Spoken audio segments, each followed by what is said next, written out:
Assalamualaikum warahmatullahi wabarakatuh. Kembali dengan saya Novita Dwi Lestari dengan NPM 7420120166. Hari ini saya akan mencoba untuk mereview mata kuliah hukum pidana di pertemuan ke-10 dengan dosen Ibu Profesor Dr. Hajah Heni Nuraini SHMH dengan asisten dosennya Bapak Dr. Emrendi Aridayandi SHMH. Di pertemuan ke-10 tentang perbedaan perbarengan konkursus dan pengulangan tindak pidana residif beserta contohnya serta jurnal tentang pengulangan tindak pidana atau residif. Perbedaan konkursus dan residif dalam KUHP tidak ditemukan definisinya, tetapi dari rumusan pasal-pasalnya dapat disimpulkan sebagai berikut. 1. Seseorang dengan satu perbuatan mengakibatkan beberapa aturan pidana dilanggar atau seseorang dengan beberapa perbuatan mengakibatkan beberapa aturan pidana dilanggar. 2. Di antara perbuatan-perbuatan tersebut, hakim belum pernah menjatuhkan putusan atau vonis yang telah mempunyai kekuatan hukum yang pasti dan tetap. Yang ketiga, jaksa atau penuntut umum dalam melakukan penuntutan, perkara-perkara tersebut harus secara sekaligus dan bersamaan. Di antara ketiga pengertian tersebut di atas, yang paling penting adalah yang nomor 1, karena menyangkut perbuatan. Contoh konkursus, Dedi sedang ada di luar aula, sedangkan Agus berada di dalam aula. Agus marah sama Dedi karena buku biologinya diambil tanpa sepengetahuannya, dan Agus pun berniat melempar Dedi yang sedang ada di luar.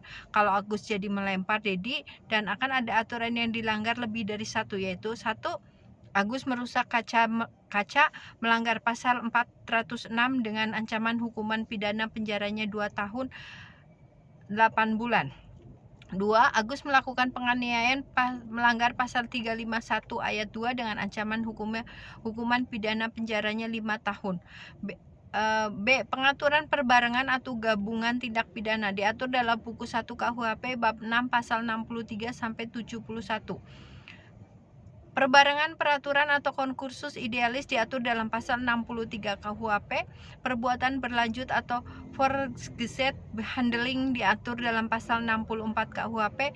Perbarengan perbuatan atau konkursus realis diatur dalam pasal 65 sampai 71 KUHP.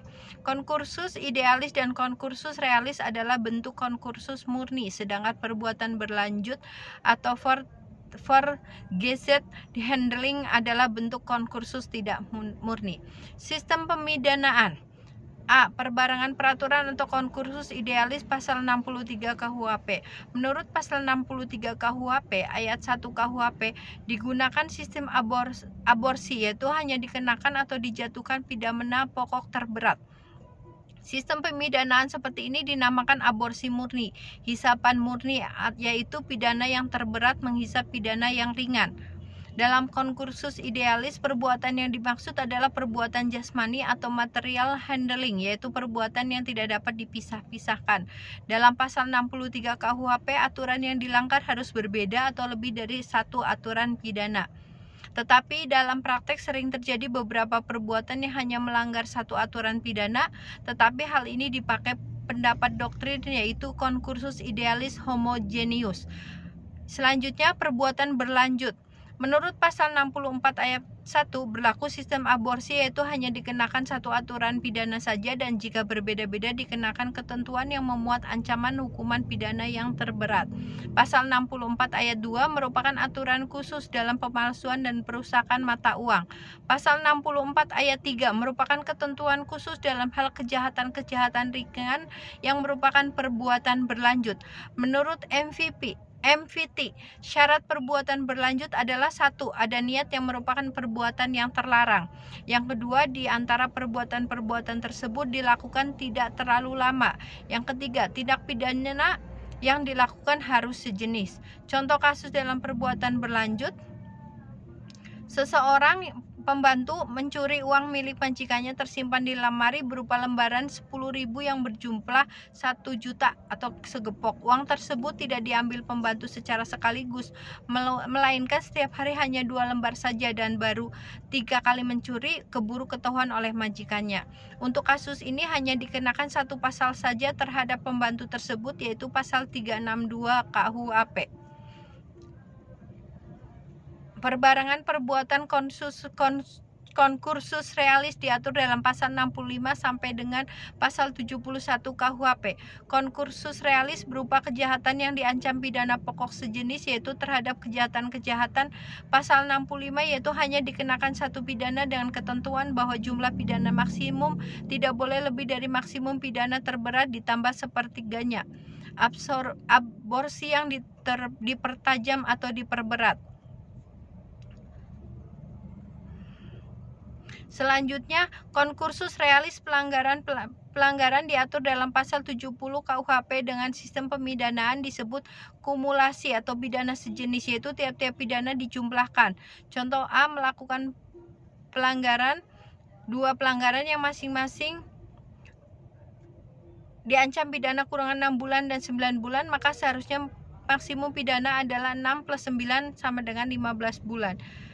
Tetapi menurut pasal 70 ayat 2 KUHP, sistem kumulasi itu dibatasi sampai maksimum 1 tahun 4 bulan kurungan. Jadi apabila A melakukan dua pelanggaran yang masing-masing diancam kurungan 9 bulan, maka A dijatuhkan hukuman pidana 18 bulan kurungan. Hal ini bertentangan dengan pasal 70 ayat 2 KUHP, yaitu pidana maksimum yang harus dijatuhkan bukan 18 bulan tapi 16 bulan atau 1 tahun 4 bulan.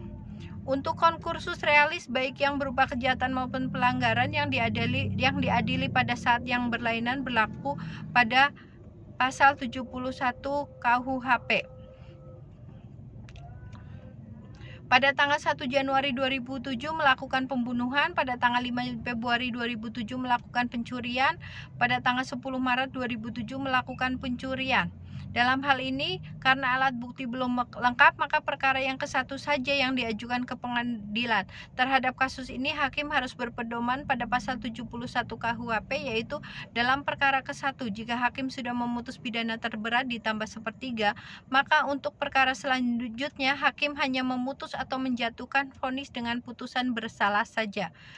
Tetapi apabila dalam perkara ke-1 hakim belum menjatuhkan pidana terberat plus sepertiganya, maka vonis kedua dapat dijatuhkan pidana terberat ditambah sepertiganya. Pasal 71 KUHP berhubungan dengan pengertian perbarengan, yaitu rumusan ketiga.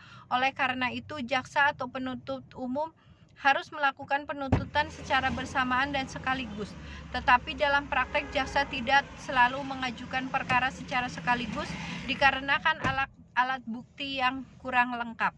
Atas dasar itu, maka konkursus berbicara tentang pemidanaan dalam tindak pidana, sistem pemidanaan yang meringankan namun menurut sistematika KUHP memberatkan. Demikian yang bisa saya sampaikan di pertemuan hukum pidana lanjutan di pertemuan ke-10. Apabila banyak salah, mohon maaf yang sebesar-besarnya. Wabillahi taufiq wal hidayah. Wassalamualaikum warahmatullahi wabarakatuh.